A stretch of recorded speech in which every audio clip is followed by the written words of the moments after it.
The stagecoach lurched to a stop in front of the dusty general store in Sioux Falls, Dakota Territory, and Penelope Morgan stepped down with nothing but the worn dress on her back and 17 cents in her pocket, wondering if coming west had been the biggest mistake of her life. It was late June in 1876, and the afternoon sun beat down mercilessly on the dirt streets. Penelope shielded her eyes with her hand, taking in the rough frontier town that was supposed to be her new beginning. The buildings looked weathered and tired, much like how she felt after 3 weeks of travel from Philadelphia. She had left behind a city choking on its own smoke and industry, fled from a cruel stepfather who had made it clear that now she was 18. She was no longer welcome unless she married the butcher he had chosen for her, a man of 50 with hands that grabbed and eyes that leered. So she had taken the small inheritance her real father had left her, bought passage west, and spent every remaining dollar getting here. The inheritance had been modest, barely enough for the journey, and now she stood in a strange town with no prospects, no family, and no plan beyond a desperate hope that the West offered opportunities for women willing to work. Penelope picked up her small carpet bag, which contained one change of clothes, a hairbrush, and her mother's wedding ring, and walked toward the general store. Her stomach growled, reminding her that she had not eaten since yesterday morning. The 17 cents would not buy much, but perhaps some bread and a bit of cheese. Inside the store, a portly man with mutton chops looked her up and down with obvious skepticism. "Help you, miss. I am looking for work," Penelope said, keeping her chin up despite her exhaustion. "Any kind of honest work. I can cook, clean, so keep books. I am educated and I am not afraid of hard labor." The storekeeper scratched his chin. "Educated, you say? Well, that is real fine, but most folks around here need hands that can work a ranch or tend bar, if you catch my meaning. Respectable work for ladies is hard to come by. There is the schoolhouse, but Miss Patterson has that well in hand. Sometimes the hotel needs help with laundry, but they just hired on 2 girls last week." Penelope felt her hope dimming but refused to let it show. "Is there anyone who might need household help? I could cook for a ranch, perhaps. Most ranchers around here make do with their own cooking or have hired men who handle it. Times are tough, miss. Lots of folks barely scraping by." He softened slightly at her obvious disappointment.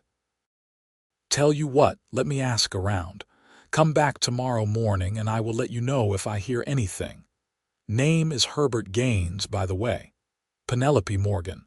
"Thank you, Mr. Gaines. I appreciate any help you can offer." She hesitated, then asked, "Is there a place where I might sleep that would not cost much? A boarding house, perhaps? Mrs. Kelly runs a boarding house 2 streets over, the white building with green shutters. She charges 50 cents a night for a room, less if you are willing to share." 50 cents was more than she had. Penelope thanked him and left the store, her mind racing. She could not afford a room.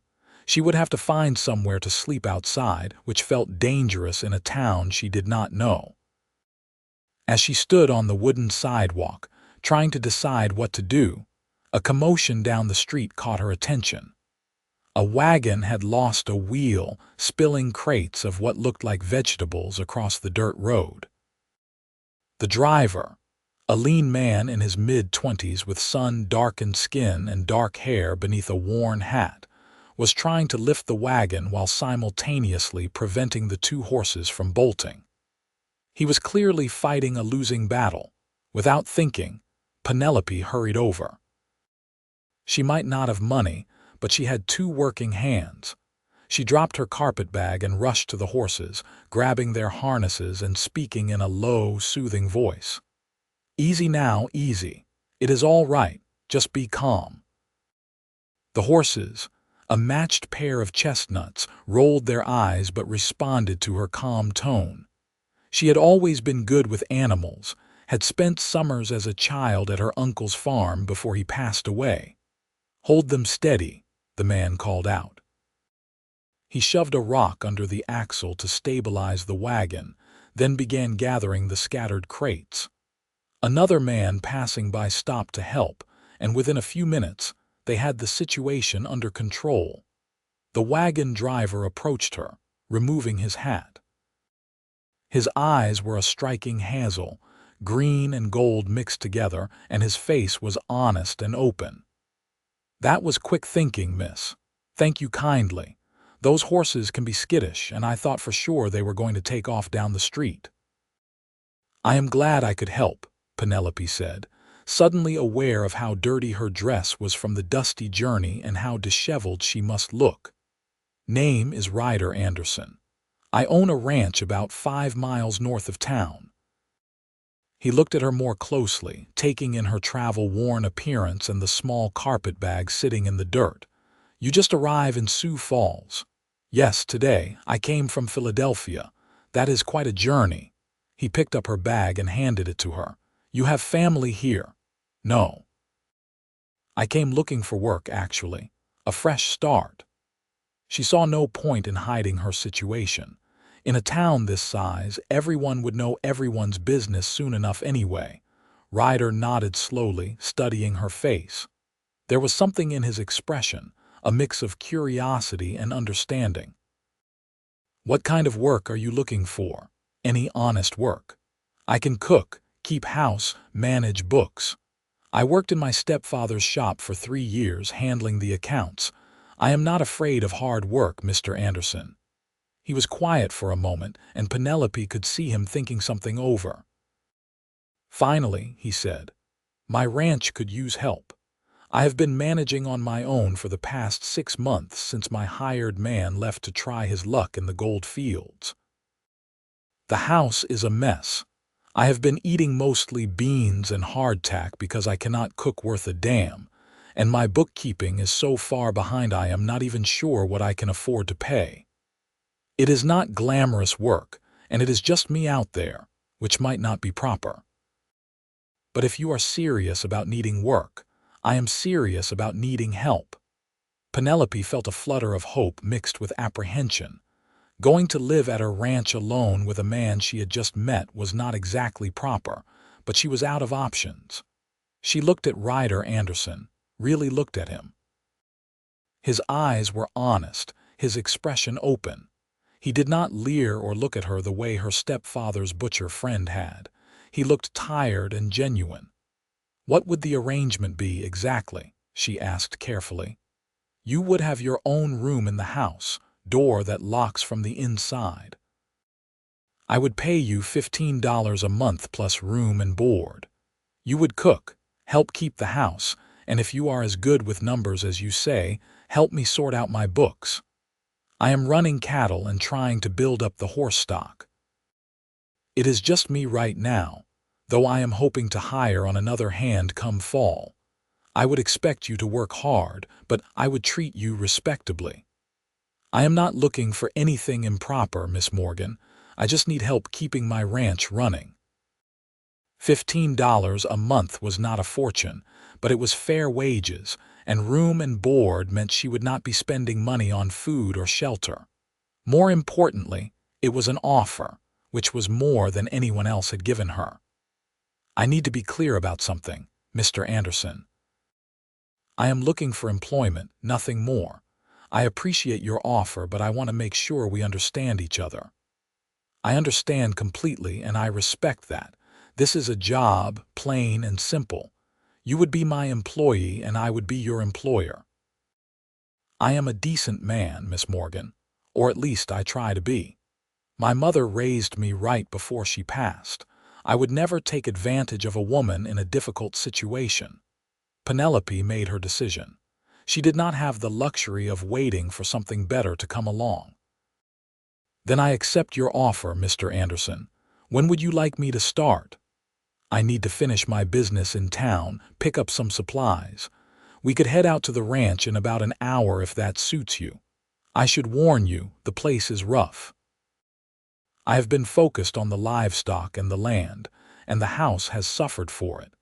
It is not what you are probably used to. Mr. Anderson, I am standing here with 17 cents to my name and nowhere to sleep tonight. I assure you, I am not in a position to be particular about the state of a house. For the first time, Ryder smiled and it transformed his serious face. Fair enough. Tell you what, I need to get the wheel fixed on this wagon and pick up my supplies. Why do not you get something to eat? You look like you have not had a decent meal in a while. There is a cafe just down the street. Get whatever you want and tell them to put it on my account. I could not possibly. Consider it an advance on your wages. Besides, I cannot have my new employee fainting from hunger before we even get to the ranch. His tone was kind but firm, and Penelope's stomach chose that moment to growl loudly, settling the argument. Thank you, Mr. Anderson. I appreciate your kindness. Ryder is fine when it is just us. All this Mr. Anderson business makes me feel like my father. He tipped his hat. I will meet you back here in an hour. The cafe was small but clean, and Penelope ordered vegetable soup, fresh bread, and coffee. The food was simple but delicious, and she ate slowly, savoring every bite. As she ate, she watched the people of Sioux Falls going about their business through the window. Cowboys, merchants, a few families, and women in bonnets carrying baskets. It was so different from Philadelphia, so much more raw and unfinished. But there was something honest about it too, something that appealed to her despite the roughness. She thought about Ryder Anderson and his offer. It was risky, going to work for a stranger in such an isolated situation, but something in her gut told her he was trustworthy. She had always been a good judge of character, and everything about him seemed genuine. Besides, what choice did she have? She could try to sleep on the streets and hope something better came along, but that seemed far more dangerous than taking a chance on a man who had kind eyes and an honest smile. An hour later, she met Ryder back at the wagon, which now sported a repaired wheel. He helped her up onto the bench seat, and they headed north out of town. The ranch was 5 miles away, he had said, and the trip took them through rolling prairie land dotted with wildflowers and tall grasses. The sky stretched endlessly above them, so much bigger than the sky back east, which always seemed crowded with buildings and smoke. "How long have you had the ranch?" Penelope asked, breaking the comfortable silence. 3 years. I worked as a hired hand for various ranches around the territory for 5 years before that, saved every penny I could. When old Mr. Thornton decided to sell his place and move back east to live with his daughter, I bought it. Got a good price because the house needed work and some of the fencing was down. I have been building it up slowly, doing most of the work myself. He glanced at her. What made you leave Philadelphia? Penelope considered how much to tell him. My mother died when I was 16. My father had already passed some years before. My mother remarried, but my stepfather and I did not get along. When I turned 18 last month, he made it clear I was no longer welcome unless I married a man of his choosing. I decided I would rather take my chances out here. That must have taken courage, coming all this way alone. Or desperation, Penelope said with a slight smile. I am not sure I was brave so much as I was out of options. I think you are braver than you give yourself credit for. Plenty of people stay in bad situations because they are too afraid to leave. You chose something different. He paused. For what it is worth, I am glad you did. I really do need the help. They rode in silence for a while longer until Ryder pointed ahead. There it is, home. The ranch house was indeed rough, as he had warned. It was a simple wooden structure, single story, with a porch that listed slightly to one side. The barn behind it was in better shape, recently repaired from the looks of it. There were fenced pastures stretching out in several directions, and Penelope could see cattle grazing in the distance. A few horses were in a smaller corral near the barn. "I know it does not look like much," Ryder said, and she could hear a touch of defensiveness in his voice. "It looks like potential," Penelope said honestly. "It looks like something worth building." He turned to her, surprised, and she saw something shift in his expression. "That is exactly what it is," he said quietly. "Something worth building." He helped her down from the wagon and showed her inside. The house was small, just 4 rooms.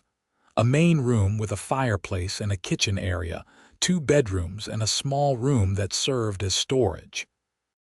It was dusty and cluttered, with dishes piled in the sink and papers scattered across a rough-hewn table.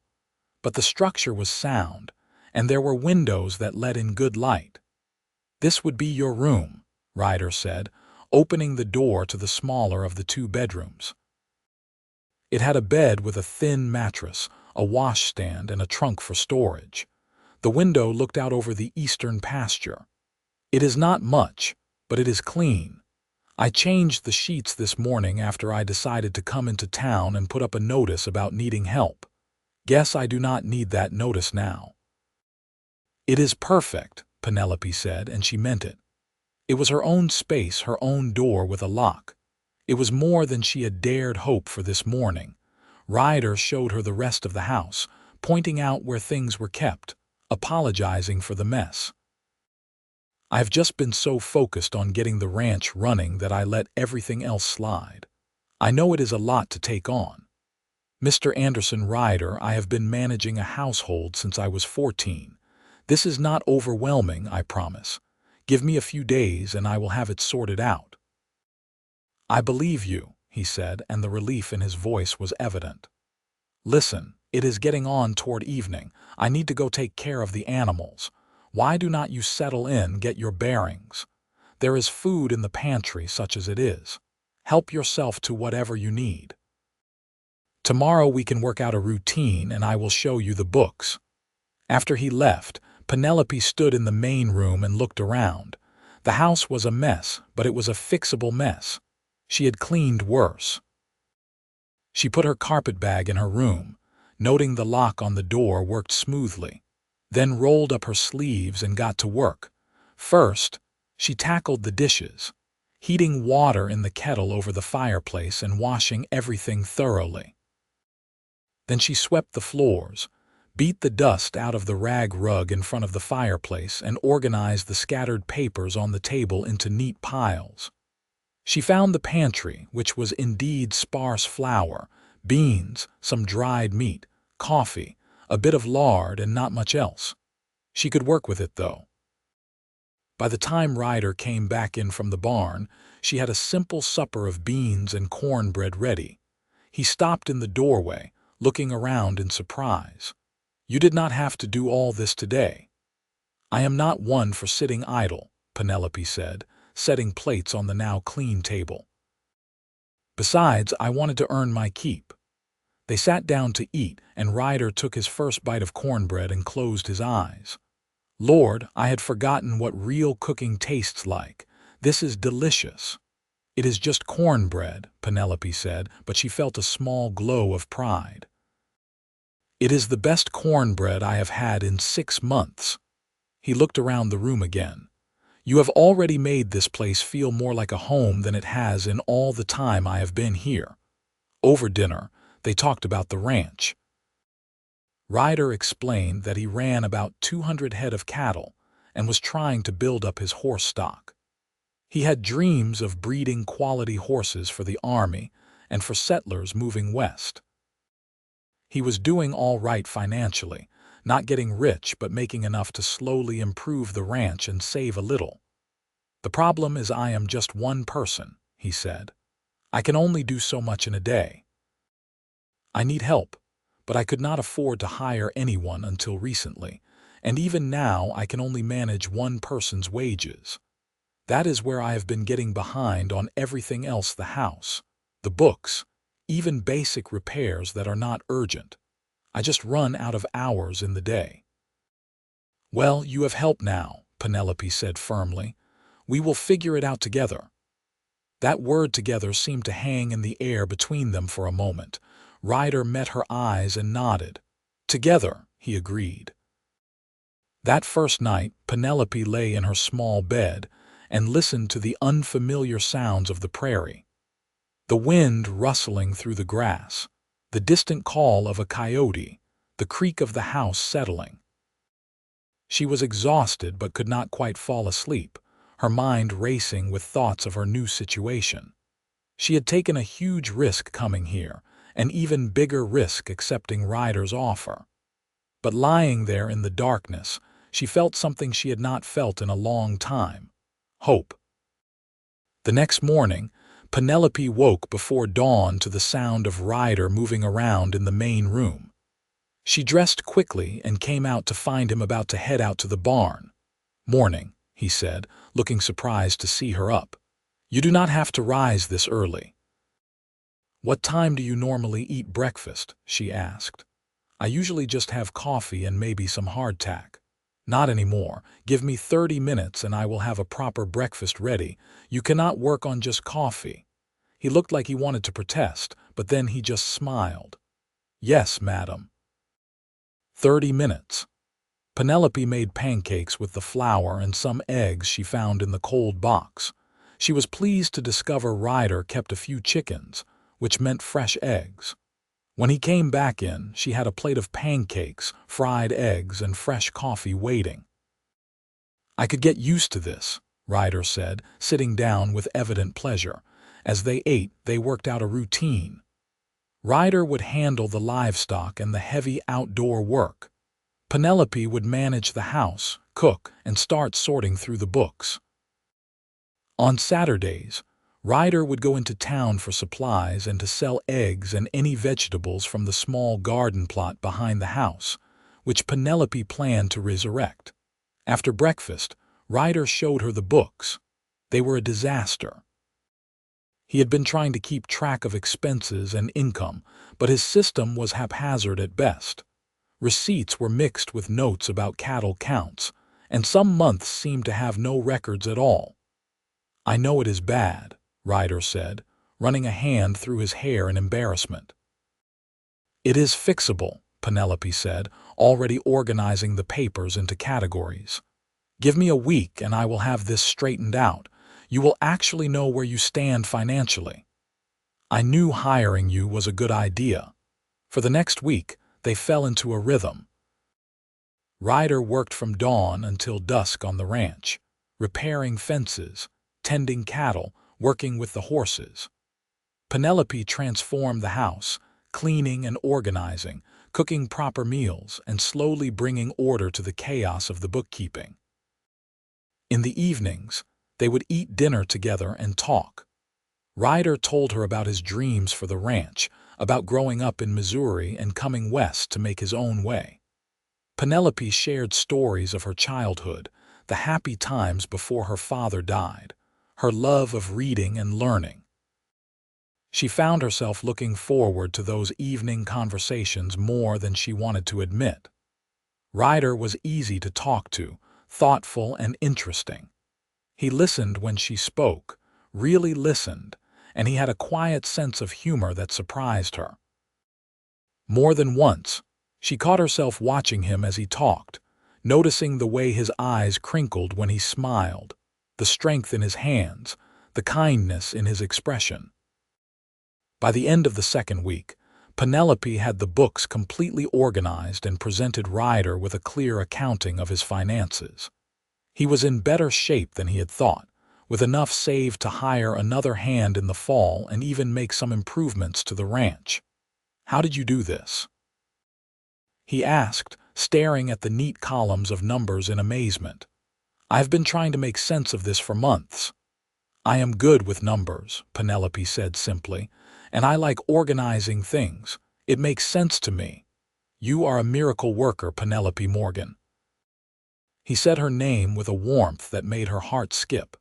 That night after dinner, Ryder suggested they sit on the porch to enjoy the cooler evening air. They sat in the two rough wooden chairs he had made, looking out over the darkening prairie. "Can I ask you something?" Ryder said after a comfortable silence. Of course. Do you miss Philadelphia, your old life? Penelope considered the question. I miss my mother. I miss the girl I was before she died. But Philadelphia itself? No, I do not miss the crowded streets or the smoke or the feeling of being trapped. Out here I can breathe. Does that make sense? Perfect sense. That is why I came west too. I wanted room to breathe, room to build something of my own. He paused. I am glad you are here, Penelope. Not just because you are helping with the ranch, though that is part of it. I am glad for the company. It gets lonely out here sometimes. I am glad I am here too, she said softly. They sat in silence, but it was charged with something unspoken, something Penelope was not quite ready to name. She was developing feelings for Ryder, she could not deny that. But she had only been here 2 weeks. It was too soon, too fast. She needed to be sensible, except sensible had never made her heart race the way it did when Ryder smiled at her. The summer days rolled on, hot and long. Penelope worked hard, but she enjoyed the work. She had revived the garden, coaxing vegetables from the rich soil. She had sewn curtains for the windows from some fabric Ryder bought in town. She had turned the house into a real home, and every day she fell a little more in love with Ryder Anderson. She tried to hide it, tried to keep things professional, but it was getting harder. The way he thanked her for dinner, the way he brought her wildflowers from the prairie one evening, saying they reminded him of her because they were beautiful and tougher than they looked. The way he looked at her sometimes, like she was something precious and unexpected.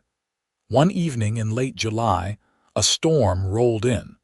Penelope had never seen anything like it on the open prairie. The sky turned green and black, and the wind whipped the grass into a frenzy. Ryder rushed to secure the animals, and Penelope helped him, holding gates and calming frightened horses despite the rain that had started to pour. By the time they got back to the house, they were both soaked through. Lightning cracked across the sky and thunder boomed so loud it shook the windows. "Are you all right?"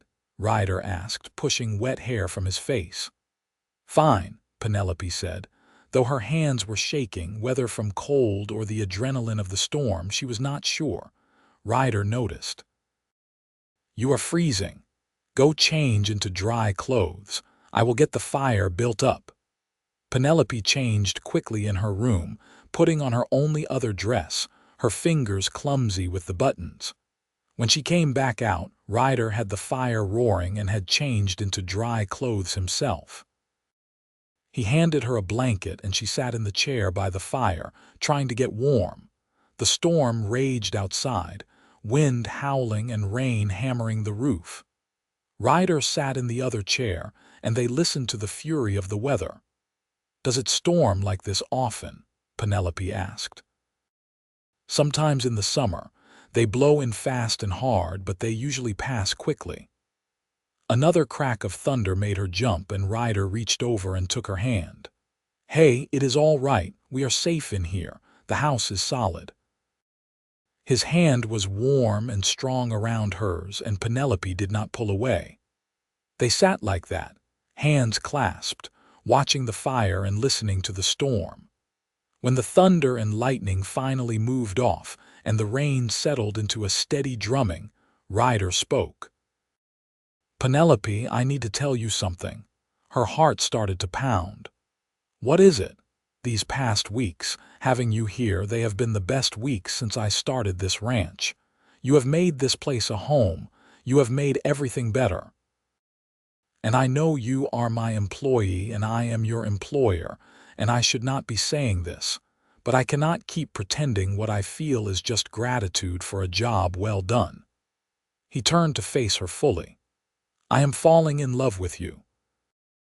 Maybe I have been since the moment you grabbed those horses and helped me without even knowing who I was. I understand if you do not feel the same way, and if you do not, I promise nothing has to change. You will still have your job and your room, and I will never mention this again." but I had to tell you the truth."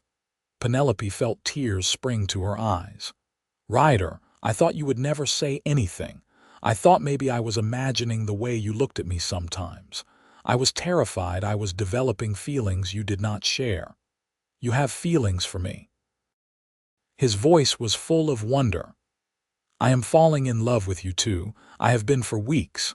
I tried to talk myself out of it, tried to keep things professional, but I cannot help how I feel."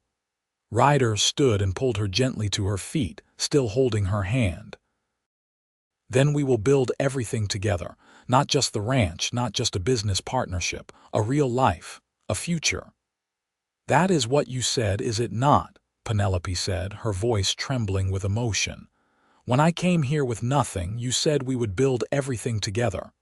And I meant it. I meant every word." He cupped her face gently with his free hand. "Can I kiss you, Penelope, please?" she whispered. His kiss was gentle and sweet, full of promise and hope. Penelope felt like her heart might burst from the joy of it. When they finally pulled apart, they were both smiling. "So what happens now?" Penelope asked. "Now we keep building, together. And when enough time has passed that it is proper, I am going to ask you to marry me. But I want to do this right, Penelope. I want to court you properly. We are living in the same house," she pointed out with a laugh. "All the more reason to be proper about everything else. I want everyone to know I respect you, that this is real and honest." He kissed her forehead. "Besides, I want to enjoy courting you. I want to bring you flowers and take you on picnics and court you the way you deserve." "I would like that," Penelope said softly. And so began the sweetest summer of Penelope's life. Ryder courted her with old-fashioned gallantry. He brought her flowers from the prairie regularly. On Sunday afternoons, they would pack a lunch and ride out to a pretty spot by a creek, where they would talk for hours. He held her hand during evening walks. He kissed her goodnight chastely before they retired to their separate rooms. The people in Sioux Falls noticed, of course. When Penelope accompanied Ryder into town for supplies, she could see the curious looks and hear the whispers. But Ryder was open about his intentions, introducing her as the woman he was courting, making it clear their arrangement was honorable. Most people seemed charmed by their story. The Eastern girl who had come west with nothing and the cowboy who had offered her a chance to build something together. In late August, Ryder hired a young man named Tommy to help with the ranch work. Tommy was 19 and eager to learn, and his presence meant Ryder had more time to spend with Penelope. It also meant they had a chaperone of sorts, which satisfied the more traditional townspeople. One evening in early September, as the summer heat was finally breaking and the evenings were turning cool, Ryder asked Penelope to take a walk with him. They walked out to the pasture where the horses grazed, the sky above them turning pink and gold with the sunset.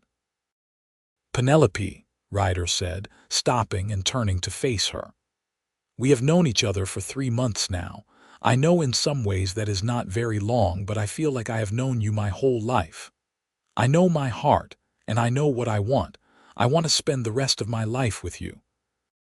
I want to build this ranch together, build a family together, build a future together." He pulled a ring from his pocket. It was simple, a gold band with a small sapphire. "This was my mother's ring. It is the only thing of hers I have left. I would be honored if you would wear it, if you would agree to be my wife."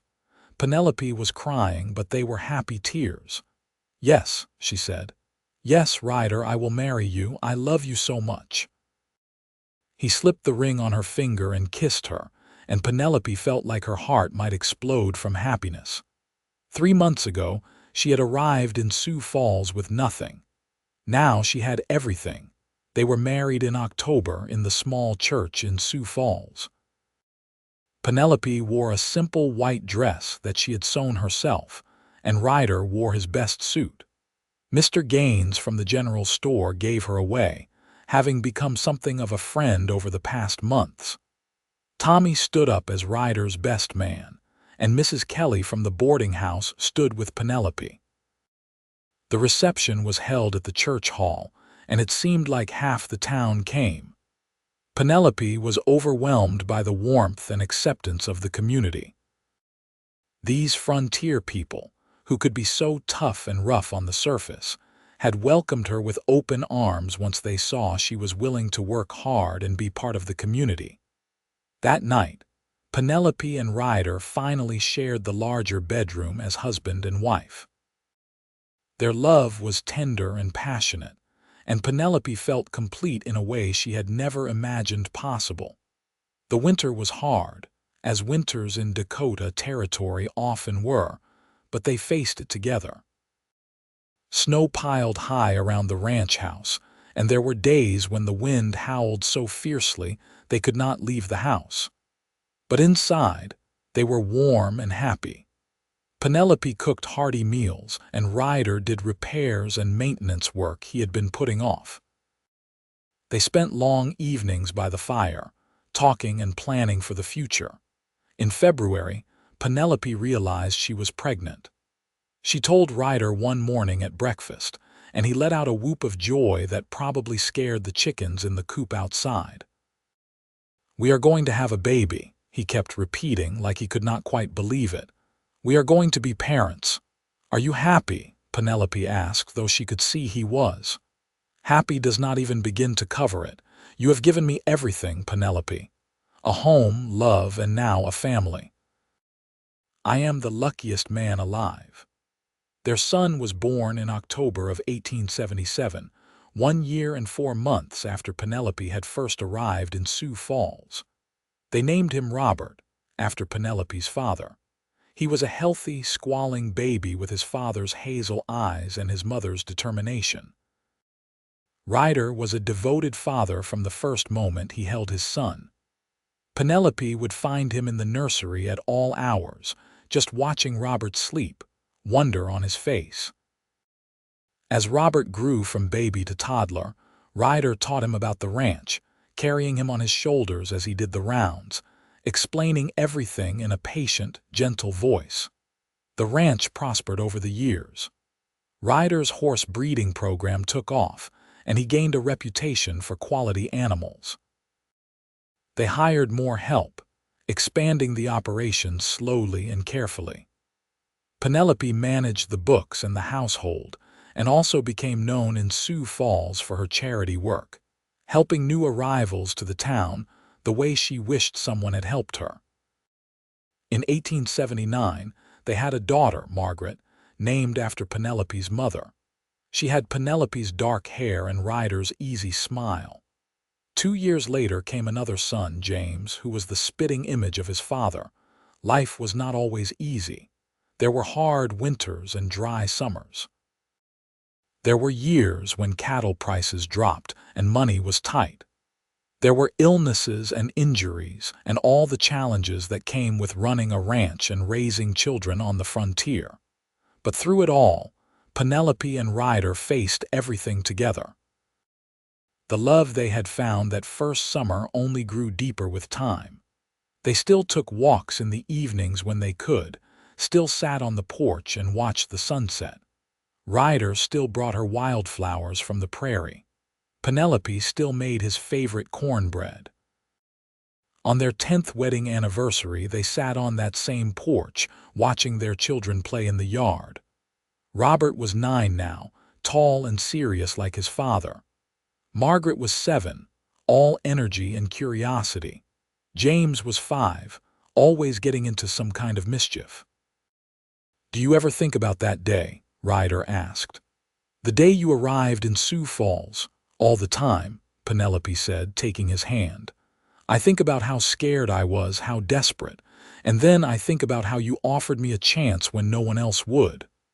I offered you a job. You gave me a life." He kissed her hand. "Best decision I ever made asking you to come to the ranch. Best decision I ever made was saying yes." She leaned her head on his shoulder. "We have built something wonderful together, have we not?" "We have," he agreed, "and we are not done yet." The years continued to roll by. Their children grew up strong and capable. Robert showed an aptitude for the horse breeding business and worked alongside his father. Margaret was brilliant with numbers like her mother and took over managing the books when she was old enough. James had a gentle way with people and became the one who handled sales and negotiations. In 1889, when Dakota Territory was divided and South Dakota became a state, the Anderson Ranch was one of the most successful operations in the area. They had over 500 head of cattle, and their horses were sought after throughout the region. Penelope was 41 now, and Ryder was 43. Their hair was starting to show touches of gray, and they had the weathered look of people who had spent decades working under the prairie sun. But they were happy and healthy, and their love had not diminished one bit. That year, Robert, now 21, married a young woman named Sarah from town. The wedding was held at the ranch, and Penelope could not help but remember her own wedding, simple and sweet. Robert and Sarah built a house on the ranch property, and soon there were grandchildren toddling around. Margaret, at 19, had her heart set on going to the newly established university in Vermilion. Ryder and Penelope encouraged her, proud that their daughter had opportunities they never had. She would study business and mathematics, she declared, and then come back to help expand the ranch even further. James, at 17, was already courting a rancher's daughter from a neighboring property.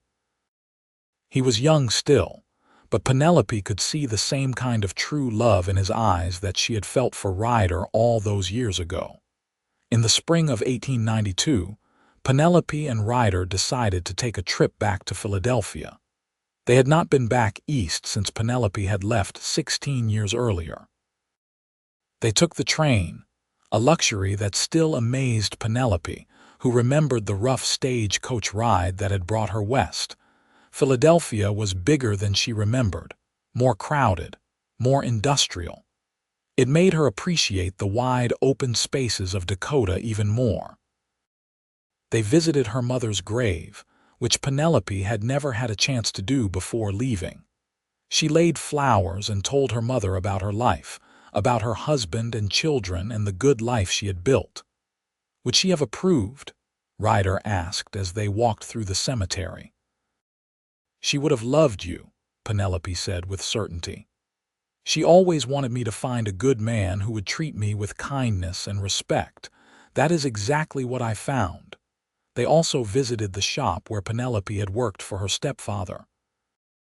It was under different ownership now, her stepfather having died several years earlier.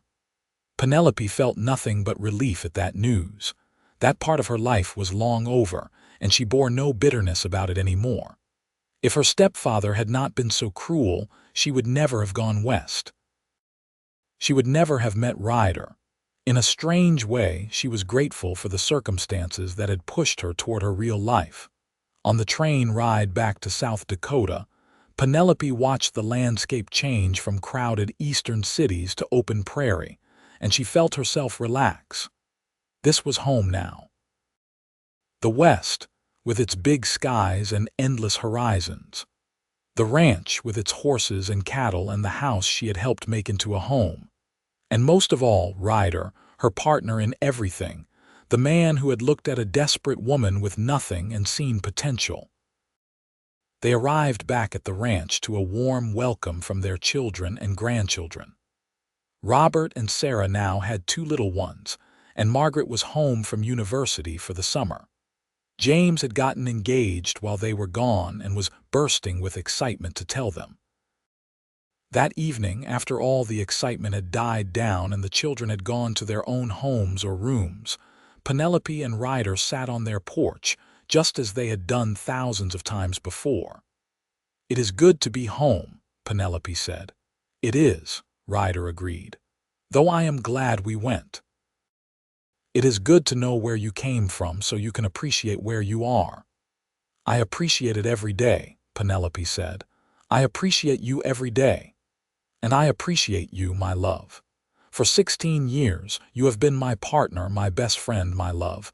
I cannot imagine my life without you in it."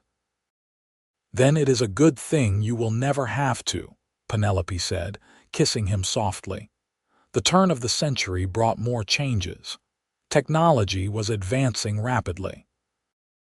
The ranch got telephone service in 1901, connecting them to town in a way that would have seemed like magic when Penelope first arrived.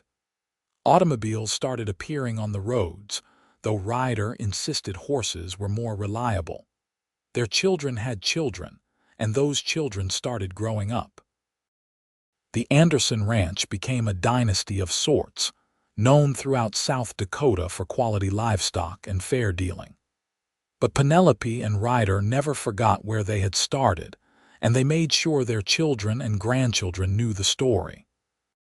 Penelope started writing down her memories in 1905, wanting to preserve the story of how she and Ryder had built their life together. She wrote about arriving in Sioux Falls with nothing, about the kindness of a stranger who offered her a chance, about the love that had grown between them. "What are you writing?" Ryder asked one evening, finding her at the kitchen table with her papers. "Our story, so the grandchildren will know, so they will understand that what we have did not come easy, but it came true." Ryder read over her shoulder, and she saw him smile at her words. "You make it sound like a fairy tale. Is it not, in a way, the poor girl who came west with nothing and found everything she had ever dreamed of?" "I think I am the one who found everything," Ryder said, kissing the top of her head. "You came to my ranch with nothing, and I said we would build everything together. But the truth is, you did most of the building. You made a house into a home. You made a lonely cowboy into a husband and father. You made dreams into reality." "We did it together," Penelope insisted. "That was the promise, and we have kept it." In 1910, they celebrated their 35th wedding anniversary. The whole family gathered at the ranch, which had grown into a sprawling complex of buildings and pastures. There were dozens of people there, children and grandchildren, and even a few great-grandchildren. Tommy, the first hand Ryder had hired all those years ago, was there too with his own family. He ran his own ranch now, but he always credited Ryder and Penelope with teaching him the business. At the celebration, Robert stood to make a toast. "To my parents," he said, raising his glass, "who taught us that hard work, honesty, and love are the foundation of everything worth having, who built something from nothing and gave us all a legacy to be proud of. May we all be as lucky in love as you two have been." Everyone cheered and drank, and Penelope felt tears in her eyes. She looked around at all these people, this family she and Ryder had created, and felt overwhelmed with gratitude. That night, lying in bed next to Ryder, she said, "We have had a good life, have we not?" "The best life," Ryder agreed. "Though I have to say it just keeps getting better. I thought I could not love you more than I did on our wedding day, but I was wrong. I love you more every year." "I love you more too.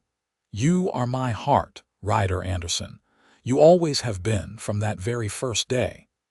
They made love that night with the tenderness of long familiarity, and afterward Penelope lay in Ryder's arms and felt completely at peace. The years continued their march. Penelope and Ryder slowed down as they moved through their 60s and into their 70s, but they remained active in the ranch operations and in their community. They became the beloved patriarch and matriarch of not just their family, but of Sioux Falls itself, respected for their wisdom and generosity. In 1920, Penelope turned 62 and Ryder turned 64. Their hair was white now, their faces deeply lined by years of sun and wind and laughter. But their love was as strong as ever. That summer, they took a trip to the creek where they had gone on their first picnic all those years ago. It took them longer to ride there than it used to, and Ryder helped Penelope down from her horse with more care than he once had needed. But once they were settled on a blanket by the water, it felt just like old times. "Do you remember the first time we came here?" Penelope asked. "I remember everything about our courtship. I remember thinking I could not believe my luck, that this beautiful, intelligent woman actually wanted to be with me. I thought the same thing about you. I still think it sometimes. I came here with absolutely nothing, and you gave me everything." "We gave each other everything," Ryder corrected. "That is what love is, Penelope. It is not one person giving and the other taking. It is both people pouring everything they have into something bigger than themselves." "We certainly built something bigger than ourselves," Penelope said, thinking of their children and grandchildren and great-grandchildren, all the people who existed because she and Ryder had found each other. "We did indeed." He took her hand, his touch still sending a little thrill through her after all these years. "If I had it all to do over again, I would not change a thing. Neither would I, not a single thing." They sat by the creek until the sun started to set, talking about the past and the present and the future. They talked about their children's accomplishments and their grandchildren's antics. They talked about the ranch and how proud they were of what it had become. They talked about the world, which was changing so fast it sometimes made their heads spin. But mostly, they just enjoyed being together, the way they had for 44 years. As the sky turned pink and gold, Ryder helped Penelope to her feet. "We should head back before it gets dark." "Just a moment," Penelope said. She stood on her toes and kissed him, there by the creek where they had first courted. "Thank you for everything, Ryder, for taking a chance on me, for loving me, for building this beautiful life with me. The pleasure has been all mine, my love, all mine." They rode back to the ranch as the stars started to come out, side by side as they had always been. In the fall of 1926, just after their 51st wedding anniversary, Ryder fell ill. The doctor said it was his heart, weakened by a lifetime of hard work. Penelope nursed him carefully, but they both knew his time was coming to an end. He was 70, had lived a long and full life, but Penelope was not ready to let him go.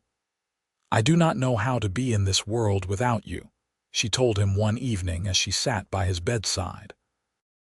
"You will be fine," Ryder said, his voice weak but certain. "You are the strongest person I have ever known, Penelope. You came west with nothing and built an empire. You will go on because that is what you do. You survive, you thrive, you love. But I do not want to do any of it without you. I will always be with you. In our children, in this ranch, in every sunset you watch from that porch, I will always be there." He took her hand weakly. "Promise me something. Promise me you will keep living, really living. Do not just exist, keep finding joy. Our story does not end when I am gone. You are still here and the story continues." "I promise," Penelope said through her tears. Ryder Anderson died 3 days later, surrounded by his wife, his children, and his grandchildren. His last words were, "I love you, Penelope. Thank you for the adventure." The funeral was one of the largest Sioux Falls had ever seen. People came from all over South Dakota and beyond to pay their respects to a man who had been respected and loved by everyone who knew him. Penelope sat in the front pew of the church, her children on either side of her, and listened as person after person told stories about Ryder's kindness, his integrity, his generosity. But the story Penelope kept thinking about was their story. How they had met, how they had fallen in love, how they had built something beautiful together. That was the story that mattered most. In the months after Ryder's death, Penelope grieved deeply, but she also kept her promise. She kept living. She spent time with her children and grandchildren and great-grandchildren. She worked in her garden. She sat on the porch and watched the sunsets, talking to Ryder as if he were still beside her. And in a way, he was. Robert ran the ranch now with help from his own children. He ran it according to the principles his parents had taught him, and it continued to thrive. Margaret, who had married later in life, lived in Sioux Falls and taught mathematics at the high school. James and his wife had a large ranch of their own nearby. Penelope saw Ryder in all of them. In Robert's quiet strength, in Margaret's quick mind, in James's easy way with people. The legacy they had built together lived on. In the spring of 1930, Penelope published her memoir, which she simply titled Building Together. It was the story of her journey west, her arrival in Sioux Falls with nothing, and how a cowboy named Ryder Anderson had looked at her and said they would build everything together. The book was popular locally and gave Penelope a new purpose in her widowhood. She lived to be 85 years old, passing away peacefully in her sleep in the summer of 1943. She had outlived Ryder by 17 years, but she had kept her promise to him. She had kept living, kept finding joy, kept loving. At her funeral, Robert, now 65 himself and a grandfather many times over, stood to speak about his mother. My mother used to tell us the story of how she came to Dakota Territory. She would tell us about arriving in Sioux Falls with 17 cents in her pocket and no prospects, about how she met my father by helping him with a broken wagon, about how he offered her a job and a chance to build something together. She would tell us how scared she was, but also how hopeful, how she took a leap of faith that changed her whole life. And then she would tell us about the life she and my father built, about the ranch, about us kids, about the community they helped build. She would tell us that anything is possible if you are willing to work hard and trust in love. That has been the lesson of her life, and it is the lesson she leaves with us now. My parents started with nothing but each other, and they built everything. They built this ranch. They built a family. They built a legacy of love and hard work and integrity that will continue for generations. And they did it all together, just as my father promised that very first day. Penelope was buried next to Ryder on a hill overlooking the ranch, under the big Dakota sky they had both loved so much. On her headstone, below her name and dates, were the words, "She came with nothing. Together they built everything." The Anderson Ranch continued to thrive for generations. Robert's children took it over, then their children. The original house that Penelope had cleaned and transformed was preserved as a museum, showing how life had been in those early days. Her memoir became required reading in South Dakota schools, a testament to the pioneer spirit and the power of love. And every generation of Andersons grew up knowing the story of how it all began. How a young woman from Philadelphia arrived in Sioux Falls in 1876 with nothing but 17 cents and hope. How she met a cowboy with kind eyes and a struggling ranch. How they fell in love and built something beautiful together. It was a story about courage and faith, about taking chances and working hard, about the transformative power of love. But most of all, it was a story about partnership, about what two people can accomplish when they face the world together. Penelope had come to Dakota Territory looking for a fresh start, for a chance to build a new life.